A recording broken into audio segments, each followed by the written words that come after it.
Okay, so part two, and the second type is the implosive type when we're talking about emotional disturbances.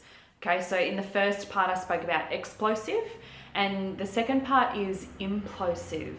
Now, this can be a little harder to identify sometimes because obviously explosive uh, types are really easy to identify. It's visual, it's something we can see and hear. But implosive can be really difficult because we actually don't know what's going on in that mind sometimes, and that's where all of the inner turmoil is going on. So these children have, unfortunately, an innate and deep belief that they are what is wrong in their world and in the world. So they are the cause of everything going wrong. And children that have been in destructive environments and abusive and neglectful environments often get told this.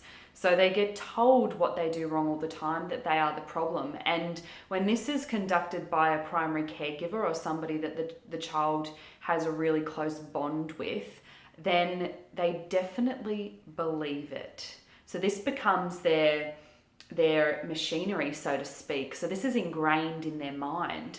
And what this can lead to is that all of the energy is then coming back into them and how they direct their behaviors to themselves. Okay, so what I mean by that is their frustration and anger and upset and concerns and fears, instead of exploding them out into the world, it's coming right back to them. So this looks like self-harm. It looks like failing at school. It looks like sabotaging any type of relationship so that they don't have any, further reiterating that they are the problem.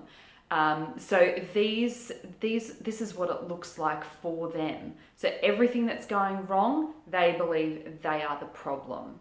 And what this means for our children is that they're often really hard to reach. So there's a very clever saying, and it is that explosive children and people, they take up our justice system, and the implosive types, unfortunately, are taking up our mental health facilities.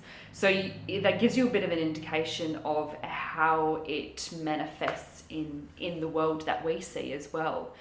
So what we can do about this, well, firstly, with both types, we really need to be trying to, and it is an effort, we really need to be listening to our children, and also what they're not saying as well with our implosive children.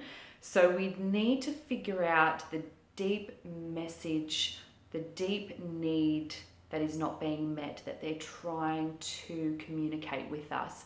It's not until we can identify this that we know which intervention or which treatment or what needs to be helped for these children. So until we can do that, then we really I guess we're putting our energy into the wrong spots. So that's the difference between the explosive and implosive. So implosive really is that internal battle of where the child just thinks they are the worst person in the world, and they will take it out on themselves, and it does lead to addiction. It does lead to suicide. It does lead to depression. It does lead to any type of destructive behaviors that are aimed at themselves. And so that's why it can be difficult to identify, because it's not so open in our environments.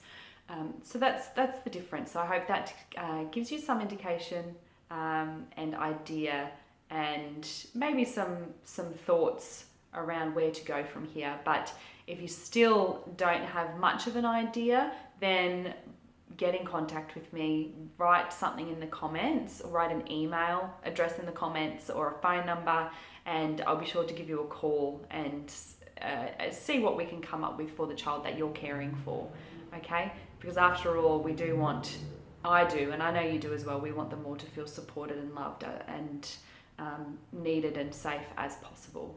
So I hope I hope we can start to achieve this for your children that you're caring for. Okay, thanks for watching. Bye.